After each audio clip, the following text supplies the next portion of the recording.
What is up? This is your LA in a minute, and July 11th is the 100th anniversary of one of the most iconic venues in all of LA, the Hollywood Bowl. Bob Los Angeles shot this awesome footage, and I'm going to tell you the history. Let's get into it. The site of the Hollywood Bowl was chosen in 1919 by the Theater Arts Alliance, which was headed by Christine Wetherill Stevenson, who dispatched members to find a suitable location for outdoor performances.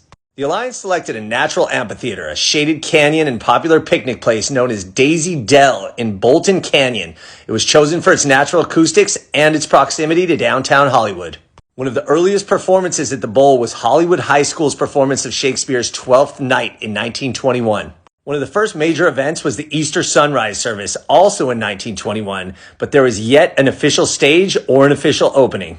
Later that year, the first official stage was built, but it was basically a wooden platform with a little canvas. On November 11th of that year, the Women's World Peace Concert was held, and for the first time, people really got to hear the full extent of the acoustics in the amazing venue. On July 11th, 1922, conductor Alfred Hertz and the LA Philharmonic officially inaugurated the first season of music Under the Stars at the Hollywood Bowl. The Bowl began as a community space rather than a private, for-profit establishment.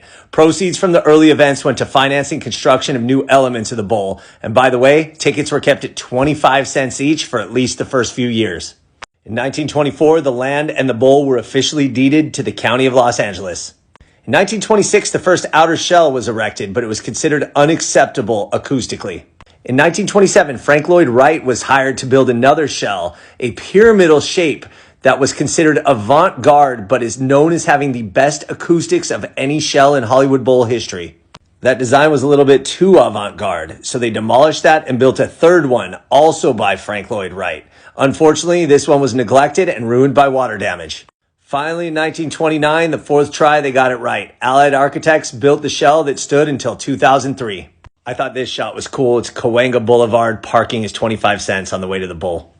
In 1951, a financial crisis closed the Bowl, but Dorothy Chandler came to the rescue with fundraising concerts and was able to have it reopened.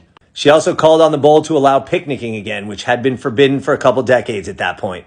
In 1953, a reflecting pool and fountains were installed, but they'd be removed 19 years later. In 1958, Ringling Brothers Barnum and Bailey performed on the Hollywood Bowl's main stage in a full circus atmosphere.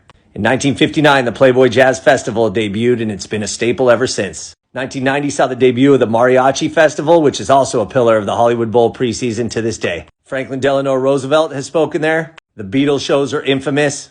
The Doors, Elton John, Stevie Wonder, Jimi Hendrix, and just about every other legendary performer. It's beautiful and it's Los Angeles. Here's to another 100 years. All right, LA, it's been a minute.